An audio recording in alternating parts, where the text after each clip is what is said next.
até vocês com a nossa aula de número 9, com o nosso tema Vivendo Acima da Média.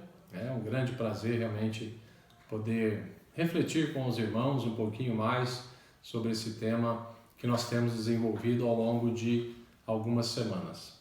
Hoje, 22 de agosto de 2020, nós estamos ouvindo já notícias de vários lugares e autoridades a respeito da retomada gradual das atividades comerciais, sociais, em meio à pandemia do Covid-19, não é? 5 meses já se passaram e agora, então, como eu disse, as autoridades já estão tomando providências para que possamos ir retomando aos poucos a nossa vida. E diante disso, amado, diante dessa situação que nós temos vivenciado, eu quero falar um pouquinho sobre essa situação emocional relacionada ao nosso tema, como enfrentar, né, essa situação que nós temos vivenciado por alguns meses, e eu vou um pouquinho mais longe. Na verdade, os últimos 3 anos foram anos muito difíceis para o mundo inteiro.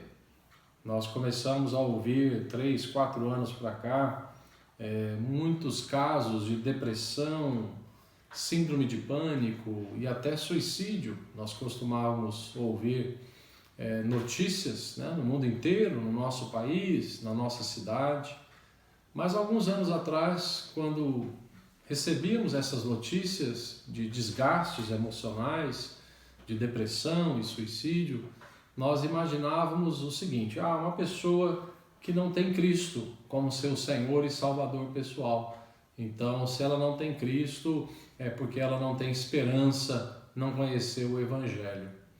Mas, logo em seguida, começamos a ouvir repetidamente casos desta situação emocional na vida de cristãos. Então, cada vez mais ficou comum cristãos procurando psicólogos, procurando ajuda, né, psiquiátrica, psicológica, fora inclusive da estrutura da igreja, fora do aconselhamento pastoral. Nós começamos a observar cristãos que começaram a precisar de ajuda mais na área até da psiquiatria, não é?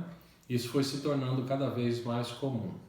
Mas aí as coisas foram apertando, porque do simples cristão, vamos dizer assim, nós começamos a ouvir casos no mundo e no Brasil de filhos e esposas de pastores sendo afetados por essa enfermidade da alma, né? Síndrome de pânico, repetidamente, né? Depressão e até suicídio. Aí quando começamos a observar que isso estava acontecendo na família de pastores, então a igreja cristã já começou a ficar em alerta. Mas nos últimos 2 anos, como eu disse, 3 para 2 anos, nós ficamos assim abismados. O mundo evangélico foi chacoalhado com repetidos casos de suicídio de pastores. E por que nos chama a atenção quando nós pensamos num pastor tendo problemas emocionais?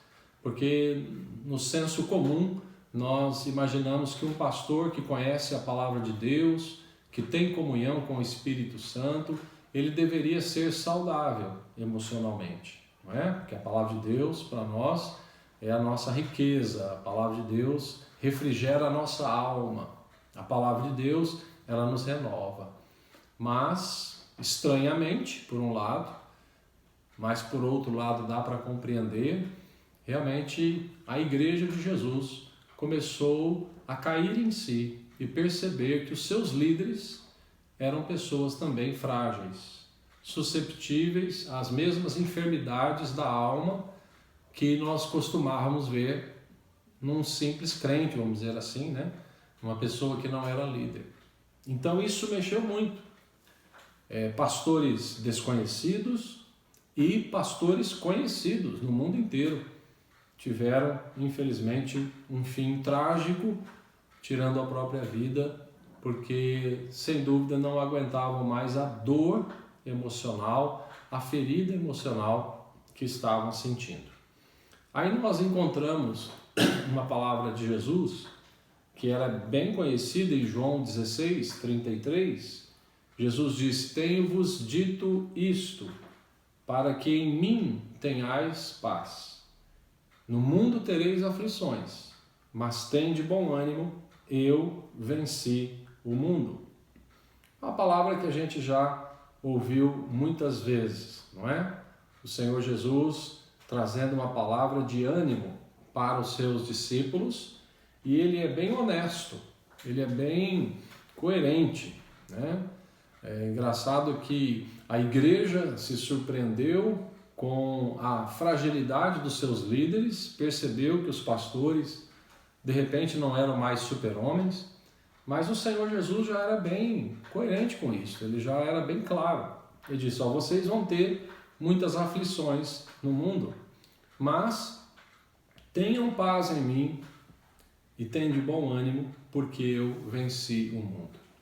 Então eu quero compartilhar um pouquinho sobre isso. Nós aprendemos dessa simples palavra e dessa situação que nós temos vivenciado, que primeiro, o sofrimento faz parte da nossa vida, mas com frequência, nós, na verdade, com mais frequência do que realmente nós desejamos. Isso é muito interessante.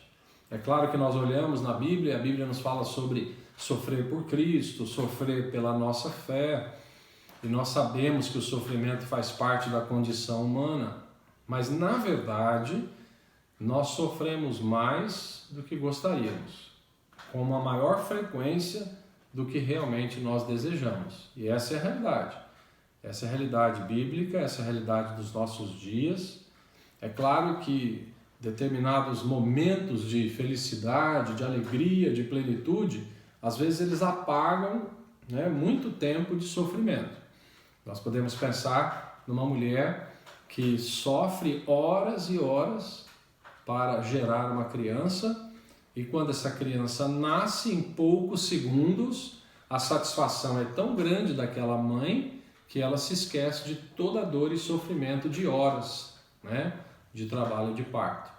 Mais ou menos isso. Mas na verdade, se nós olharmos para a vida, o sofrimento faz parte, na maior parte do tempo, muitas vezes. Segunda lição, nós nunca conseguiremos ser uma pessoa acima da média se não passarmos por vales. Lembrando, né, a palavra do Salmo 23, do vale da sombra da morte. E esta é uma realidade. Ninguém conseguirá ser especial, ninguém conseguirá atingir acima da média, o nível acima da média, se não for provado pelo sofrimento e por situações difíceis. O sofrimento nos ajuda a adquirir habilidades. É no sofrimento que nós adquirimos habilidades importantes para uma vida especial. O sofrimento, ele quebranta o nosso coração.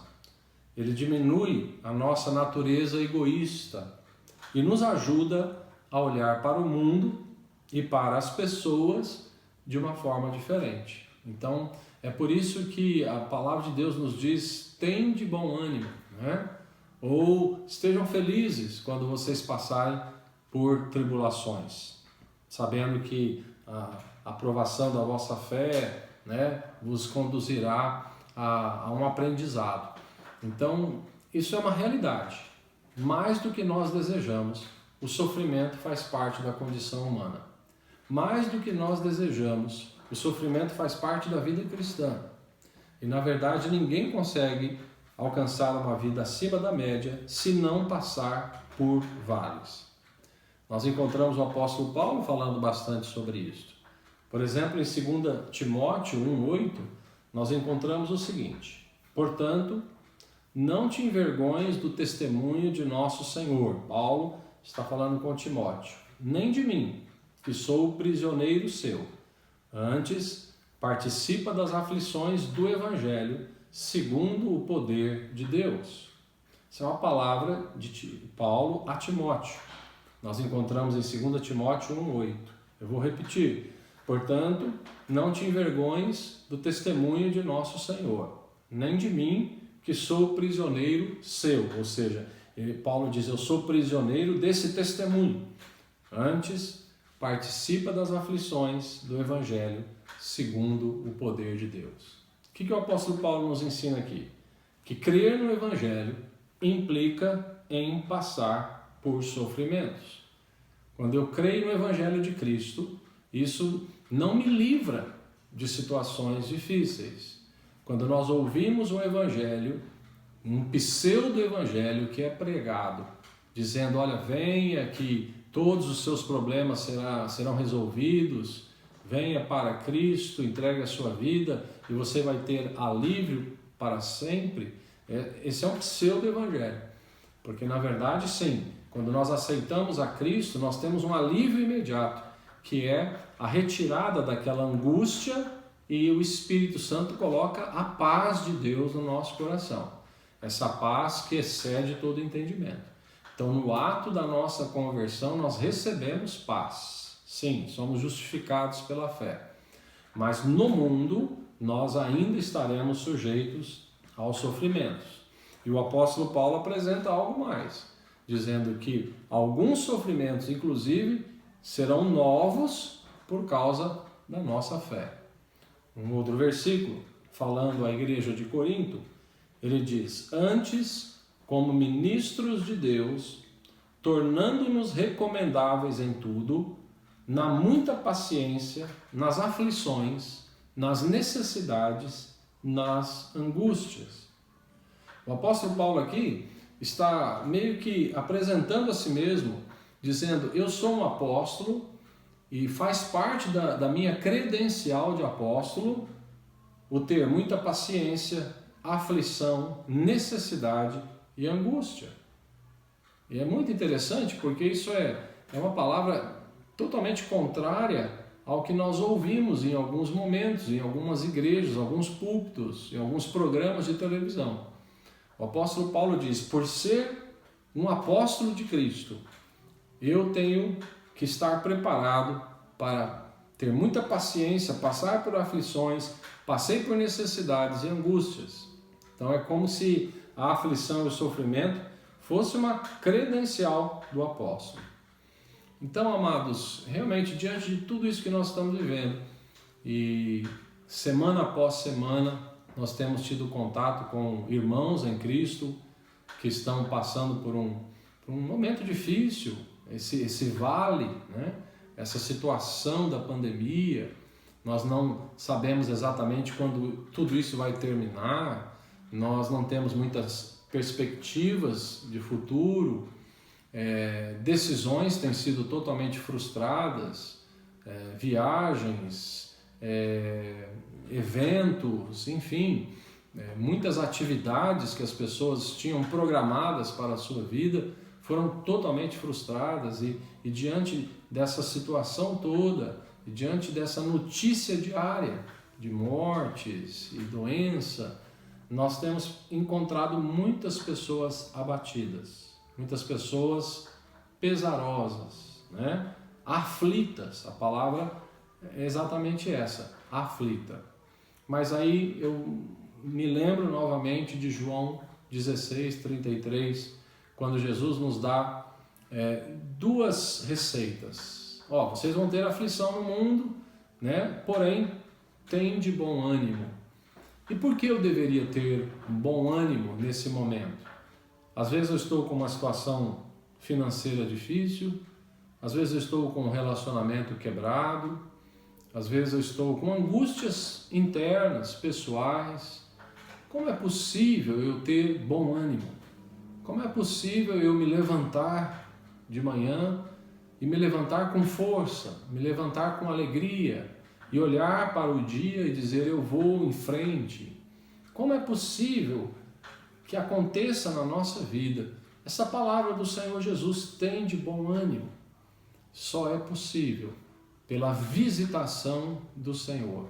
Só é possível para aquela pessoa que realmente começa a entender certas coisas espirituais. Só é possível para a pessoa que tem um entendimento de valores espirituais. Pessoa que sabe que, apesar do sofrimento e da situação difícil momentânea, a Bíblia diz que essa provação momentânea não se compara com a glória futura. Outra situação é a pessoa que sabe que mesmo estando debaixo de um momento de sofrimento, ela tem um Deus poderoso, um Deus Senhor da sua vida, que está no controle de todas as coisas, um Deus que tudo pode e que nos sustenta mesmo no momento do deserto.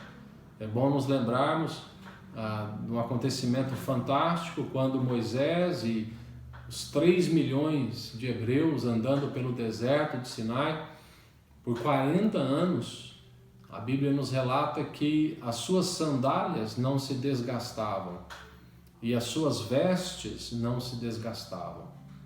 Como é possível você andar 40 anos num deserto sem que as suas vestes e os seus sapatos não se desgastem? Que impressionante! Isso é uma prova de que no meio da tribulação existe um cuidado sobrenatural. Isso que é importante. Então tem de bom ânimo, porque mesmo no que você está passando, no momento que você está passando, existe um cuidado sobrenatural do Senhor. É que muitas vezes no momento da tristeza nós não enxergamos.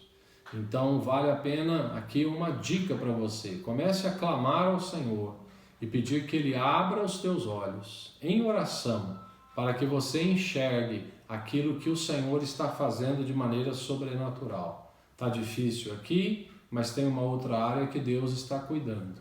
Deus tem abençoado ali, Deus tem abençoado lá e Deus está me sustentando. Então a palavra do Senhor Jesus é: tem de bom ânimo. E a segunda, e tenham paz em mim. Então essa é a receita. Ter paz em Cristo significa esquecer todo mundo à nossa volta e nos achegarmos a Ele em oração e deixarmos que as convicções que a palavra de Deus nos ensina sobre o cuidado de Deus, o poder de Deus, o refúgio que o Senhor é, quando essas convicções tomam conta do nosso coração, como diz o apóstolo Paulo também, tudo aquilo que é bom, se há alguma virtude, seja isso que ocupe o vosso pensamento, se há algum louvor, se há alguma coisa boa, ocupe a sua mente com isto. E de fato, nós podemos encontrar muitas coisas boas na nossa vida, não é? Na família, no respirar, na saúde, mesmo que em algumas áreas nós estejamos passando por tribulação. Então essa é a palavra de hoje. Tenham de bom ânimo e tenham paz em mim. E como sempre nós terminamos a nossa aula da escola dominical usando uma pessoa como exemplo, uma pessoa que viveu acima da média. Eu tenho explicado que nós não estamos usando exemplos apenas de cristãos evangélicos. Eu estou usando o exemplo aqui de pessoas que em algum momento da história fizeram a diferença na sociedade. E hoje, dentro do contexto que nós estávamos falando aqui de sofrimento e tal, eu quero falar sobre Madre Teresa, a Madre Teresa de Calcutá, 1910-1997. Então ela morre em 1997 com 87 anos de idade. Ela nasceu na Macedônia com o nome de Angise Goi Bojaio. Madre Teresa naturalizou-se indiana e até hoje é um símbolo de caridade, sendo beatificada e canonizada pela Igreja Católica. Com 18 anos já era missionária na Irlanda e quando estava perto dos 40, fundou a Congregação Missionária da Caridade, destinada a ajudar pobres e necessitados, especialmente na cidade indiana de Calcutá. Homenageada com um Prêmio Nobel da Paz em 1979, a freira fundou hospitais, orfanatos e escolas para pessoas em situação de rua, doentes e etc. Havia uma polêmica, ela foi alvo de denúncias, que apontavam as péssimas condições em que ela mantinha os doentes nos seus hospitais, no seu centro de acolhimento.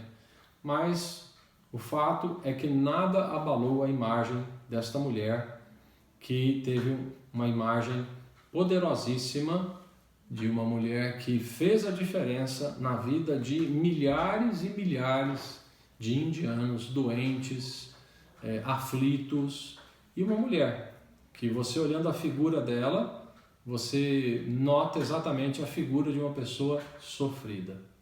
Mas essa mulher, em meio ao sofrimento de tudo que ela passou, doou a sua vida em favor de pessoas enfermas e pessoas aflitas.